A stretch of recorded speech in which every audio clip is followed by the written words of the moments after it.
आज बिहार की जो सरकार है एक तरह से ठीक से समझा जाए तो इस्लामिक सरकार है। यहाँ हिंदुओं की बात नहीं होती, सनातन धर्मियों की बात नहीं होती। जितने भी धार्मिक लोग होंगे, धर्म प्रेमी लोग होंगे, निश्चित ही रूप से इस यात्रा का स्वागत करेंगे। यहाँ मस्जिदों के लिए, मदरसों के लिए पैसे दिए जाते हैं, वहाँ के इमामों को वेतन दिए जाते हैं, लेकिन मंदिरों में कुछ नहीं। मंदिरों के लिए टैक्स जो बिहार सरकार नीतीश कुमार है वह सावधान हो जाएं, मठ मंदिर महंत संतों के विरुद्ध षड्यंत्र न करें, अन्यथा इसकी कीमत उन्हें चुकानी पड़ेगी। नीतीश कुमार जी जैसे लालू जी भोग रहे हैं वैसे ये भी भोगेंगे। क्यों भोगेंगे? बिहार के गोपालगंज जिला से जन जागरण रथ को रवाना किया गया। जो सनातन धर्म को मानने वाले लोग हैं उन्होंने भव्य स्वागत हर जगह जन जागरण रथ को किया और उसके जो भी टीम है सदस्य है उनको किया गया। आपको बताते चले गोपालगंज के थावे मंदिर से रवाना किया गया, जो सिवान जिला के महेंद्रनाथ मंदिर होते हुए महाराजगंज होते हुए बसंतपुर गांधी आश्रम में पहुंचा। बसंतपुर गांधी आश्रम में पहुंचा, वहीं पर ठहराव रखा गया था और जलपान का व्यवस्था किया गया था।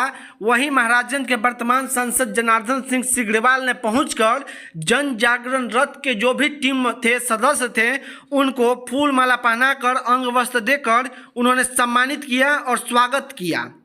वहीं आपको बताते चले कि बसंतपुर गांधी आश्रम के बाद मलमलिया हनुमानगढ़ी मंदिर पर भी बजरंग दल के टीम के द्वारा बहुत ही अच्छा स्वागत किया गया। वहीं जो रथ है, रथ पर एक कलश भी रखा हुआ था। उस कलश को माननीय सांसद ने वस्त्र चढ़ाकर, पुष्प चढ़ाकर नमन किए और चंदन लगवाए। बजरंग दल के टीम के साथ साथ काफ़ी ग्रामीणों ने जुटकर और इस टीम को भव्य स्वागत किया और इस टीम को बहुत ही अच्छा सहयोग किया। वहीं बता दें कि एक अनोखा चीज़ देखने को मिल रहा है। कोरोना के बाद ये पहली बार शुरुआत हुई है और कोरोना के बाद ये टीम पुनः शुरुआत की हुई है। जन जागरण जो सनातन धर्म को जगाने वाली टीम है और वीडियो के अंतिम तक बने रहिएगा। इस वीडियो में पूरी जानकारी है कि क्या है, कैसा रूट है और ये टीम गोपालगंज से रवाना हुई है और मुक्ति धाम तक पहुँचेगी। जो नेपाल में मुक्तिनाथ धाम है वहां तक जाएगी टीम। जन जागरण समन्वय चल रहा है। सबसे पहले मोहन जी आपका स्वागत है। जी बहुत बहुत धन्यवाद।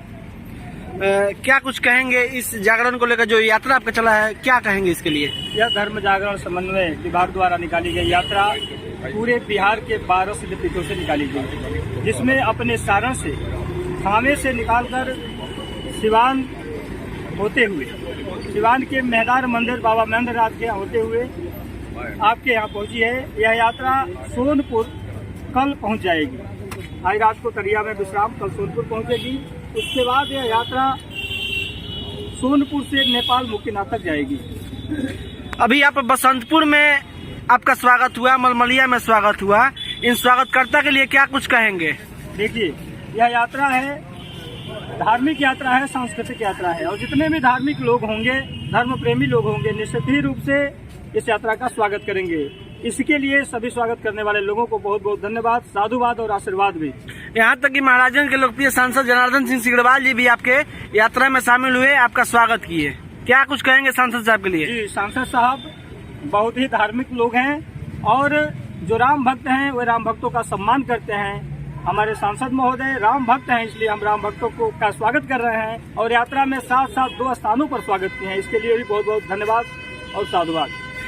और जो धीरेन्द्र शास्त्री जी हैं, पटना आने वाले थे, उनका प्रोग्राम जो कार्यक्रम था नीतीश कुमार जी गांधी मैदान में, उनका स्थान नहीं दिए हैं। क्या कुछ कहेंगे शास्त्री जी के लिए?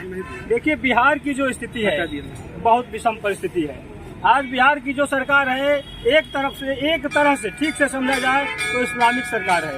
यहाँ हिंदुओं की बात नहीं होती, सनातन धर्मियों की बात नहीं होती, संविधान की बात नहीं होती। अन्य जगह संविधान का हवाला दिया जाता है और बिहार में संविधान की कोई चर्चा नहीं की जाती। यहाँ मस्जिदों के लिए, मदरसों के लिए पैसे दिए जाते हैं, वहाँ के इमामों को वेतन दिए जाते हैं, लेकिन मंदिरों में कुछ नहीं। मंदिरों के लिए टैक्स लगाने की बात हो रही है, मंदिरों की जमीनों की खोज हो रही है, मदरसों का सहयोग किया जा रहा है।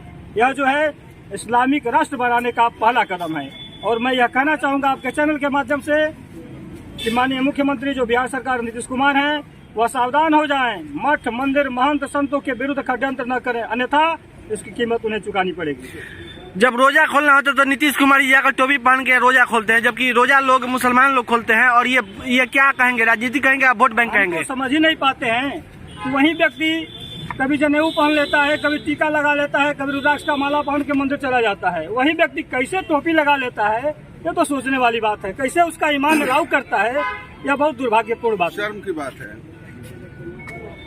क्या नाम हुआ आपका? उमेश कुमार सिंह। क्या कुछ कहेंगे नीतीश कुमार जी के लिए? नीतीश कुमार जी जैसे लालू जी भोग रहे हैं वैसे ये भी भोगेंगे। क्यों भोगेंगे? हाँ? क्यों भोगेंगे?